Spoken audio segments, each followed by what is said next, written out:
بسم الله الرحمن الرحيم وبه نستعين.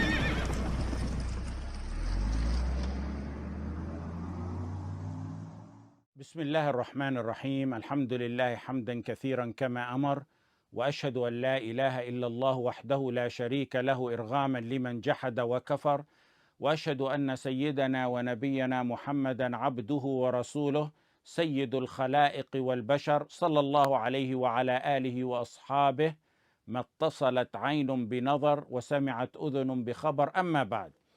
We began the story of the young boy and the people of the trench. And the story is about a king who lived some time ago, and he had a magician. The magician was getting old.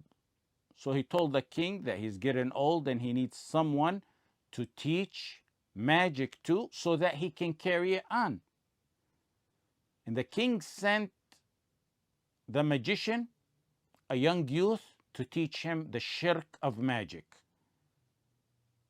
And when the boy would walk to the magician to learn magic, he would pass a monk who was on TAWHEED. And he would spend some time with the monk on his way to the magician. And that would obviously make him late for his classes with the magician. So the magician would beat him because he's late to the sessions. And that's where we stopped off in the last halaqah. Now the monk gives him some advice. He advises him what to do in his predicament. The monk told him, when you're late to see the magician and you feel you're afraid, tell him my family detained me. And when you're afraid of your family, tell him the magician detained me. إذا خشيت الساحر فقل حبسني أهلي وإذا خشيت أهلك فقل حبسني الساحر.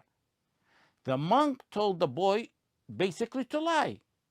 So he told him, if you're afraid and you're late when you go see the magician, just tell him my family detained me, when he in reality was sitting with the monk learning Tawheed. And that appears to be a lie.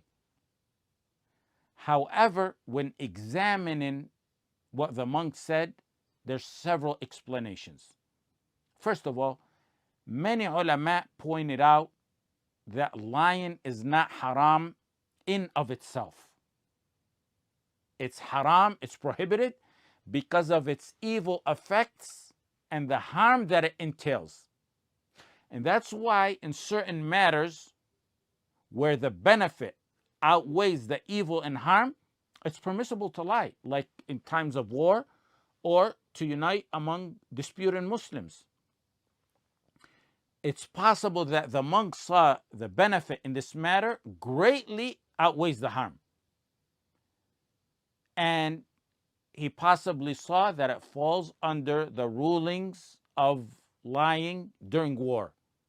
And the Messenger ﷺ in a hadith clearly made a concession for lying in times of war. And he also said, al-harbu khad'a or al-harbu khud'a.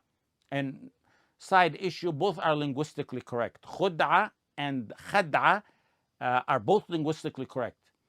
Most linguistic scholars say khad'a, al-harbu khad'a, with a fatha on the kha. And some even stated that's how the Messenger ﷺ pronounced it. However, both ways are correct. And I point that out because I remember when we used to memorize, when we were younger and we used to memorize, the students would correct each other on this because some editions had it with a fatha on the kha and some had it with a dhamma. It's not a misprint, both are correct, even though the one with the fatha might be slightly more correct. The point is that the hadith says war is deception and deceit. And Ibn Hazm said, not all lies are sins. Some lies are obedience to Allah subhanahu wa ta'ala and they're a fard and a wajib. And he said, one may be sinned at times for not lying, like in times of war. Ibn Hazm rahimahullah ta'ala said, if an oppressive ruler asks about a Muslim's whereabouts, an innocent wanted fugitive, one must lie and spare that innocent Muslim and not give something truthful about his whereabouts. if that ruler is going to kill him oppressively. And if he tells the truth, he's a sin and fasiq. He's saying if you tell the truth in such a scenario, you're a sin and fasiq. And compare that to the murji'a rejects and their evil heads who tell their followers to report Muslims not to oppressive rulers, but to the tawagheet, the ultimate kuffar tawagheet of our time, like the US and the UK, the fara'in of our time. An-Nawawi rahimahullah ta'ala said among the lessons of this hadith is that it shows the permissibility of lying during times of war. The monk made the ijtihad that it was like Dar al-Harb, and therefore the rulings of war apply. Another possibility is that the monk was telling him to use Tawriya. Tawriya is alluding. It's not lies, but it's saying something truthful, but the person understands it, on the receiving end, understands it differently. One shouldn't habitually use it. So he may have meant habasani as-sahir, that he was detained. He was detained, but he didn't mean detained in the actual physical sense. So the monk helped the young boy out and he gave him the solution and he resolved his concern, and that's the duty of the du'at in the shuyukh. It's not only textual knowledge a da'iyah or shaykh conveys. When students or Muslims in general need help in such matters or other matters, they need someone to turn to with their concerns. And that's the duty of those who carry on their shoulders the noble task of conveying the message of Allah subhanahu wa ta'ala.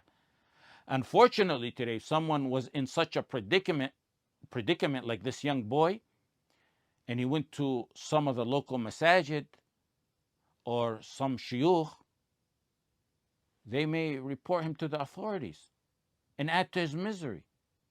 Another lesson in this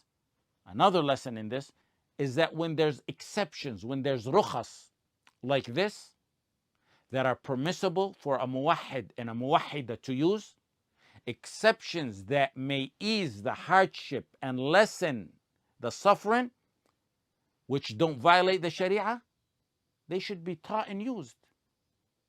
What's despised and prohibited is habitually replacing the commands of Allah subhanahu wa ta'ala with what's deemed an easier alternative, and it's in opposition to the clear verses and the ayat, the clear verses and the hadith. Making the haram halal by using their principle, make things easy. They use it as a principle and a foundation and proof to base their fatawas on. That's taken rukhas or concessions to an extreme, and that's taken it overboard. Making matters easy is good, like in this example, the example of the monk, when it's within the boundaries of the sharia of Allah subhanahu wa ta'ala, not when it's in defiance of the sharia. Like, for example, what they do with riba loans and free mixing and other similar matters.